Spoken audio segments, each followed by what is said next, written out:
Pyrrhus invited him to dinner and assassinated his co-ruler, becoming the undisputed king of Epirus for decades to come. Wow. Alright, Pyrrhic War. Part of Members Week. Honestly, people just wanted me to just watch this. Anyway, so this is like the first... The heroes and legends of the there's a few parts of this. Inspired many great individuals throughout the ancient world, and these people played a great role in influencing history. Pyrrhus of Epirus was no exception.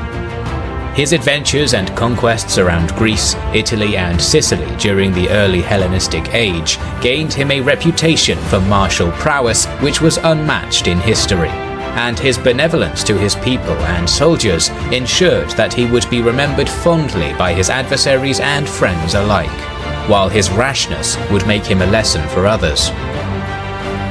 In the aftermath of Alexander the Great's death in 323 BC, his empire fragmented and was fought over by his generals. His mother, Olympias, whose grandson now sat on the throne of Macedon, was threatened by the son of Antipater, Cassander. Olympias, being a Molossian herself, allied herself with King Aeacides of Epirus and marched with him to reconquer Macedon. However, by 317 BC, she had lost popular support due to her ruthlessness, and Cassander now decided to take advantage. Yo, what's this whole beef with like Greece and Macedonia? What's going on there? I heard that like Macedonians are Bulgarians, don't get me wrong, but like where in the world did that whole idea of freaking we were Macedons, like they went from being Bulgarian to freaking Macedons, like where the hell did that even come from? I heard it like some I don't know his name, but some dude basically like wrote pseudo history or some shit like a good 100 years ago, and it kind of just like spread throughout that region in what's now modern day Macedonia. Wrote pseudo history or something like that, and now that whole idea of we are the descendants of Alexander. All these Bulgarians think that, like, what in the world? He pushed north and invaded Macedon, gaining victory and having Olympias killed. In this triumph, a part of the Epirot army had rebelled against Aeacides and ousted him, declaring Neoptolemus II as king instead. Many of the deposed king's allies and family were killed, but his son, the 3-year-old Prince Pyrrhus, was spirited away towards Megara on the eastern border of Epirus. His family had sympathizers in the town, but he was not safe from Cassander. Because of this, the prince's guardians fled north into Illyria, where they took refuge in the court of Glaucius, king of the Illyrians, who pitied the young prince and took him in. He also possibly did this for several practical reasons, either because he decided a claimant to the Epirot throne was more valuable to him than Cassander's possibly empty promises, or because his wife was also a Molossian and convinced him to spare her kin. Not long after, Cassander invaded Illyria and defeated Pyrrhus's guardian in battle. He pledged to do no harm to the allies of Cassander in the region, but retained Pyrrhus at his court. In southern Greece, the forces of... Same thing with Illyria. People say that freaking Illyria is there's a like dispute on this. People say that Illyria is Albanians, but other people say that is just not true. That's just Albanian propaganda. Which is funny because no one really knows where the Albanian language even come from. It just appeared out of nowhere. So that's interesting. I don't know. There's so much disputes in the Balkans that it's just too much to just talk about. Antigonus I and Cassander were battling, which weakened the Macedonian king's control. The deposed Aeacides decided to take advantage of this weakness and marched back into Epirus, where he quickly gathered a large army. Cassander sent his brother Philip to deal with him, who quickly won 2 battles against and killed the Epirot king. Pyrrhus' father was dead, and the usurper Neoptolemus was back on the throne. After another round of fighting in Epirus and a peace between the Diadochi, Glaucius invaded Epirus in 307 BC, drove out Neoptolemus, and installed the 11-year-old Pyrrhus as king, whose kingdom was now essentially a client of the Illyrians. 6 years later, Pyrrhus travelled north to attend the wedding of Glaucius' son, but the Molossians once again revolted and overthrew Pyrrhus. Disgusted at his dependence on the Illyrians, they once again summoned Neoptolemus and placed him on the throne. This time Glaucius could not help Pyrrhus, and he instead withdrew to southern Greece and the court of Demetrius Poliorcetes, son of Antigonus I, who had married Pyrrhus' sister Didomea. He then travelled with his new companion to Asia, where they rendezvoused with Antigonus. Under these 2 kings, Pyrrhus learned much in terms of generalship and siege warfare. Antigonus supposedly acknowledged his talents, stating that Pyrrhus would be the greatest general of his time if he lived long enough. This assertion would soon be tested for the first time. Let's see. In 301 BC, the 80,000-strong forces of Lysimachus and Seleucus faced off against the 80,000-strong army of Antigonus and Demetrius. Oh, it's equal. Ipsus. Oh shit. At the age of 18, this was Pyrrhus' first experience of a major battle, and he would prove to be a competent fighter. What the hell, man? 18. 18. Wow. 18. 8, bruh. What? Let's talk about this for a second. Right? People like to be like, oh, I am freaking so years old and I haven't done anything with my life, and so and so has achieved so and so at freaking 17 years old. Like, this person achieved, I don't know, conquering like half of the world at 17 years old, and I'm 23. I haven't done anything. Guys,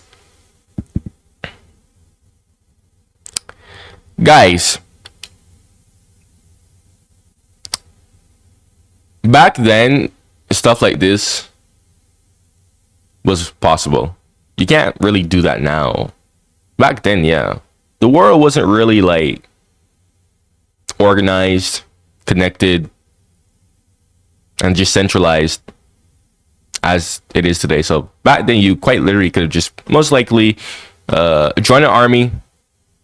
If you didn't die, show yourself off, and you would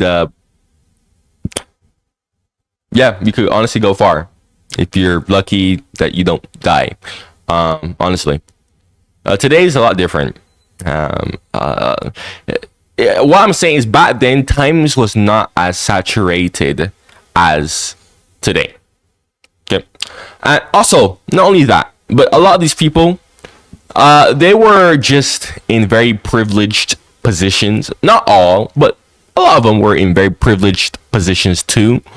Alexander, people tend to forget Alexander basically was born into prosperity. He literally inherited everything from his father that died. It's not like Alexander went and planned, like, oh, I'm gonna conquer Persia. No, like, that was already planned out. His father just died. We all know that. So whenever people say, oh my god, Alexander did this at like so and so years old, he was so young, I'm like, cool, but yeah, there's a lot more nuance to it than just that.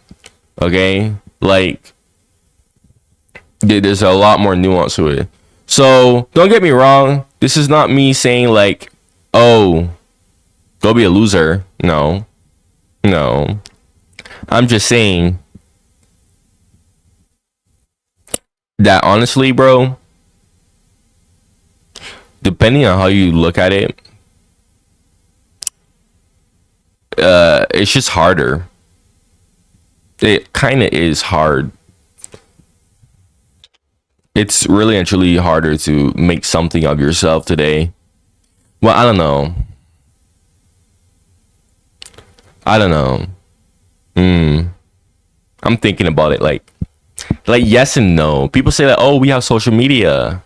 Like, oh, social media has made everything like so much more easier. And that is kind of true. But I mean, yes, social media has made everything kind of easier. Don't get me wrong. But even then, it gets to the point where it's like, okay, well, if you weren't like early to something, right? If you weren't early to something, it's just probably saturated by now, and it's like, yeah, best of luck, buddy. Right? All these big YouTubers like PewDiePie and whatnot, for example, they were just lucky. They were just very lucky. They joined like YouTube and all these places like when it wasn't as saturated, right? They just so happened to be the first ones there, so of course, they managed to take off much more quicker. Okay, not only that, but on average, it takes 10 years for a YouTube channel to actually like really like see noticeable progress, and it takes 10 years on average for a business to become successful. And those 10 years, you're gonna see a lot of hell. So I'm just saying all this stuff because I keep on seeing these people say like, oh my goodness, like I'm 20 something years old, I haven't done nothing, but these people are doing all this stuff. It's like, yeah, like you should have that mindset, but don't like completely beat up on yourself because there's more nuance to it than just that. Like you should be striving for something, but like, no, these people were just lucky. These people were just lucky. They're literally just blessed by God, pretty much, because God literally puts people in different places for different reasons. So they're literally just blessed by God to just be put in a position where they could have done that. Even then, most people back then weren't conquerors. We just simply remember the people who conquered stuff, which is like 0.00000000000, you know, 0.00000, you know what I mean? Like 1% of fucking like people who lived back then, you know what I'm saying? Like most people back then were just peasants and whatnot. So even then, it's like, yeah, it's just like today. It's like, yeah, we have social media, so it's easy to make something out of yourself. It's easier. It should be easier, but it's like, is it really? Back then, you know, you could have joined the army, hope to not die. Maybe you make something out of yourself if you're like super brave. Maybe. But is it really easier if you make make something out of yourself back then if you join the army and like, I don't know, work your way up the ranks? Is it? You gotta, again. So there's so much to think about when it comes to that. All right, let's continue. As a young aristocrat, he likely fought in the cavalry alongside his brother-in-law Demetrius on the right flank. Sources do not give many details, but they say that though he was still a youth, he routed the enemy in front of him and was courageous in the melee. Nevertheless, the Antigonids lost the battle, and Pyrrhus managed to escape with Demetrius to Greece. Pyrrhus was then tasked with commanding the remaining Antigonid allies in Greece, while his superior travelled to Thrace in order to make war with Lysimachus. In 298, Demetrius made peace with Ptolemy I, who had solidified his position as the ruler of Egypt. As a part of the peace terms, Pyrrhus was sent to Egypt as a hostage, which was more of a position as an honoured guest than a prisoner in the ancient world. The new arrival impressed the court in Alexandria with his strength and prowess, both in hunting and during military exercises.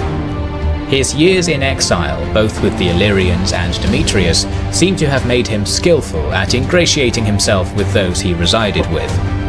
After a few months, Pyrrhus was permitted to marry Ptolemy's stepdaughter Antigone, tying him closer with the court in Egypt. In 297, Cassander died, and the Egyptian ruler provided Pyrrhus with soldiers and money so that he might reclaim his kingdom. He came to terms with Neoptolemus, and both decided to share royal power. Predictably, both kings immediately began plotting. After a conspiracy by Neoptolemus was uncovered, Pyrrhus invited him to dinner and assassinated his co-ruler, becoming the undisputed king of Epirus for decades to come. Wow, that's one way to usurp power. Like rulers, Pyrrhus would soon attempt to expand his kingdom at the expense of his neighbours, and he would use the Epirot army to do this. Thucydides describes the typical 5th century army of Epirus as a tribal levy, disorganized, brave when things were going their way, but quick to dishearten and flee at any setback. However, it is clear that Epirus was influenced by the reforms in the Macedonian army to its east. Their infantry fought in the close order Sarissa phalanx, and the cavalry fought with lances, similar to Alexander's companions. At the start of his reign, it is probable that this new modern army of Pyrrhus had a total of 20 to 25,000 troops, and was a match for almost any of his contemporaries. In the tumultuous struggle for the throne after the death of the former king, Pyrrhus was drawn into a civil war between Cassander's sons, the eldest Antipater and the youngest Alexander. Their mother, Thessalonike, favoured Alexander and split the kingdom between them. However, Antipater was not satisfied with this and killed their mother, seizing the whole of the country in 294 BC. Yo, what? People who unalive their parent, bro, what the hell? How psychotic do you have to be? That's how do you unalive your own freaking parent, bro? Like, don't get me wrong, I've seen reactions of people freaking like unaliving their parent, but I could never like get used to it. I'm sorry, but that's just like, nah, bro. You have to be a different level of psycho. A different level of freaking psycho. And you might be saying, like, oh, well, these people's parents haven't really been, like, in their lives. Like, so they don't really have a connection with them. Bro, okay. Like, let me use me as an example, right? My father has, like, I've seen my father plenty of times when he lived in Barbados, and he's still in Barbados. Okay, like, I still have his WhatsApp and everything. I text him here and there, blah blah blah. Not like too much. Maybe like, I'll say like Happy Father's Day, blah blah blah, like, you know. But for the most part, he has not really been present ever since I moved to America. He has not been present. When I lived in Barbados, you know, I'll see him like here and there. Even then, he wasn't like too present. He'll like come around, you know, say hi to my mom, and then they'll go in the freaking, like, I don't know, a different room and talk, blah blah, you know, do whatever. But he wasn't really around that much. Like, he was mostly absent, really and truly. However, like, even though I've been around like my mother and my brothers all our lives, so we have obviously a much more deeper connection. I didn't even thought about this myself personally. The idea of just thinking like, oh, my father is dead, or what if, like, hypothetically, like, would I feel anything if my father just suddenly like passes on, right? Like, would I feel anything? And I would. Like, I would. Like, it's still my father. You know what I mean? Like, I would still feel, I probably would shed some tears because that's literally my father. So even though I don't have a really like deep connection with him, you know, I see him like here and there. I'm not really around him much. I never really seen him much. It's like, still like, bro, that's your freaking parent, bro. So whenever I just see stuff like this where people just straight up just go unalive their parent, it's like, don't you not? I don't know, man. That's just, I don't know. In return for Stymphaea and Parauia in Macedon, and Ambracia, Acarnania and Amphilochia in Greece, Pyrrhus agreed to help Alexander.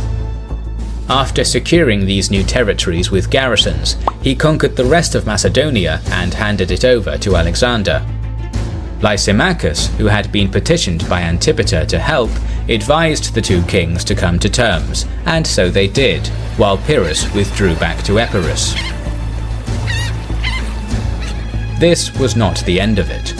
Demetrius, who had been campaigning against the Spartans, now marched north and eventually murdered Alexander after a feast.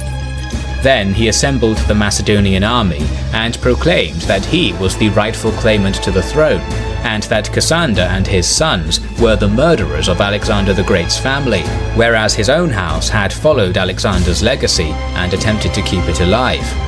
This won the Macedonians over, and they acclaimed him the new king. By the end of 294 BC, Demetrius controlled a powerful empire, consisting of the entirety of Greece, with the exceptions of Sparta, Messenia, and Pyrrhus's kingdom, with which he now shared a border. The former master and apprentice would be rivals for years to come. Meanwhile, Pyrrhus's wife Antigone died in childbirth, and he embarked on a series of political marriages which gained him the island of Corcyra. The Greek cities revolted Where is that against the island? Macedonian king twice in 293 BC. Encouraged by this, Pyrrhus invaded the western part of his neighbour's kingdom with around 30,000 troops and exacted tribute from a few cities. Responding almost immediately, Demetrius marched against Pyrrhus with a vastly superior army, and so he retreated into Epirus before the Macedonians could bring them to battle. Before leaving to besiege Thebes, Demetrius left an 11,000-strong garrison under his best general, Pentalchus. While he was back in Epirus, Pyrrhus's wife Lanassa, the daughter of Agathocles of Syracuse, deserted him and offered herself and Corcyra to Demetrius, stating that she could no longer bear sharing her home with Pyrrhus's other barbarian wives. Without any navy to oppose his former comrade, Pyrrhus sat back and allowed Demetrius to take both Corcyra and Leucas. This was just a prelude to his future plans. Being just as restless and ambitious as Pyrrhus, Demetrius now attacked Epirus's Aetolian allies in 289, neutralizing them and leaving Pentalchus to occupy them before marching into Epirus. He marched north through the mountain passes to invade Ambracia, while Pyrrhus, hearing of the invasion, quickly assembled a force to oppose Demetrius and marched south down the coastal road. However, as the two armies were now on different roads, they passed one another by. While the unopposed invader now plundered the Epirot countryside, Pyrrhus encountered the 10,000-strong Macedonian force of Pentalchus, which had been left to garrison Aetolia. If you don't understand the The rules, army of Epirus likely numbered around 20,000 soldiers and heavily outnumbered their enemy. It is probable that, due to the veteran nature of the soldiers, Pentalchus's reputation as Demetrius's most competent commander, and the mountainous terrain of Aetolia, the battle was evenly matched despite Pyrrhus's numerical advantage. The Macedonians held firm despite the heavy fighting. During this melee, the two commanders sought one another out, and Pentalchus challenged the Epirot king to individual combat. Pyrrhus, not 1v1 me, bro. to anyone in daring and prowess, accepted this challenge. After first throwing their spears at one another, the two combatants duelled with swords. Pyrrhus was wounded at first, but then quickly gave Pentalchus 2 wounds in return, one in the thigh and then the deciding wound to the neck. Demetrius's general was then carried away by his bodyguards, and being inspired by their commander's victory, the Epirot phalanx cut their enemy to pieces, killed many in the pursuit, and captured 5,000 prisoners, whom Pyrrhus promptly released. Damn. This was Pyrrhus's first victory as a commander, and he had conducted himself in a brilliant manner, both in his generalship of the army and his personal courage in the duel. His army, jubilant with victory, now gave him the title Eagle, a moniker which would remain with Pyrrhus throughout his life and future. Eagle, yo! The Epirot king, in an act of humility to his soldiers, stated, "Through you, I am an eagle. For how should I not be when I have your arms to sustain me?" Facts, bro. Facts. Bro, I swear this applies even today. Even today, bruh. Even today. All these celebrities who are famous, they're only famous because people make them famous. I have this YouTube channel because of you people. You people. It's through you guys. You guys giving me suggestions that I have this channel. You guys constantly watching me that I have this. Especially my members. My more dedicated members that pay every month. Even though it's not a lot, it's still something. This is why I dedicate a whole week for just members. And I plan to do a whole lot more when I get more people on my channel. For my channel members, bruh. Because I'm aware of like it's through you guys, bruh. Honestly. Some people just not really grateful for that. Not just really not. In addition, the defeated Macedonians now had a high opinion of Pyrrhus and his skill in arms, a fact that would play a part in the wars to come. Demetrius's theft of his wife and the island of Corcyra embittered Pyrrhus, and when he discovered his foe was seriously ill in the wake of the Epirot victory over Pantaucus, he sent an invading army into Macedonia in late 289. He was initially only attempting to plunder the countryside, but without Demetrius to lead the defense, he met almost no resistance, reaching Agae before he was repelled. When Demetrius had recovered, he gathered a huge army and intended to reclaim his father's old Asiatic possessions, so made peace with Pyrrhus.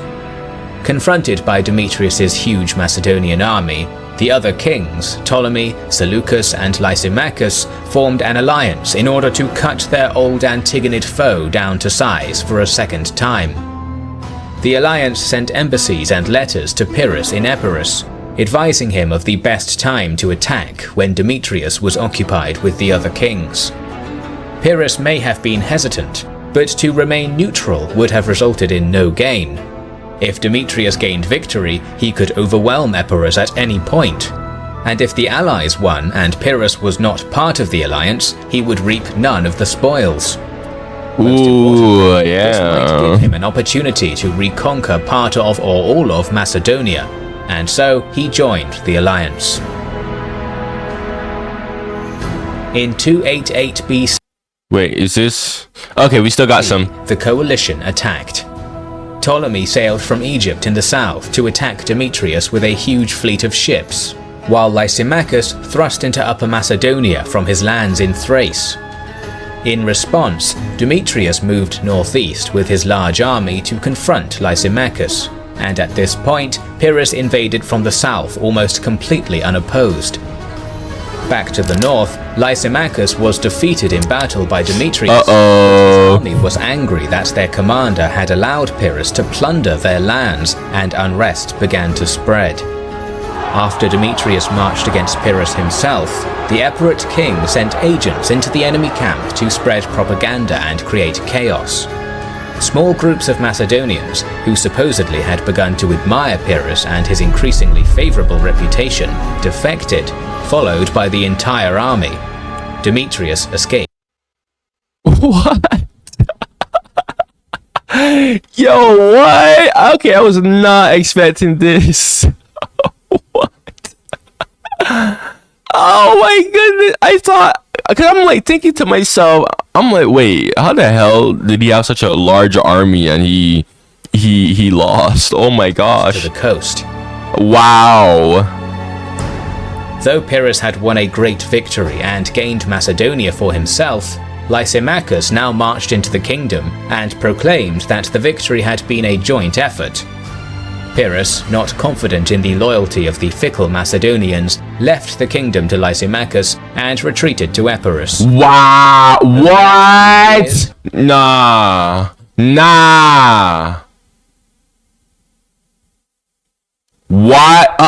I need, yo, no way. I need to see how, no way. What? Demetrius I finally perished, and his holdings were inherited by his son, Antigonus Gonatus. Wow. Lysimachus attempted to isolate Pyrrhus, but in 282 he was attacked by Seleucus. At the Battle of Corupedium, Lysimachus was defeated and killed, while Seleucus was murdered shortly after. His murderer, Ptolemy the Thunderbolt, wasted no time after his treacherous act and was declared king by the Macedonian army. The only other claimant to the throne of Macedon was Pyrrhus, but he would soon decide on another course of action to the west. Meanwhile, on the Italian peninsula, the southward expansion of a new power, Rome, was threatening the independent Greek colonies in Magna Graecia. These cities, Tarentum, a colony built... Okay, that's part one. Guys, if you made it all the way here, make sure you subscribe and like the video. If you have any other videos like this that you would love to see my reaction to, make sure to drop it in the comments below. Eventually, I'll do it.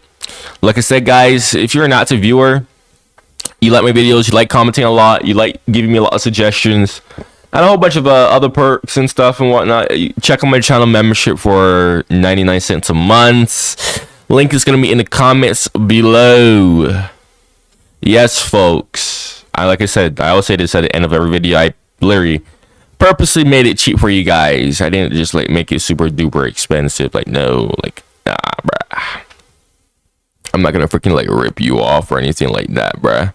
But anyways, man, you know, thank you for watching and goodbye.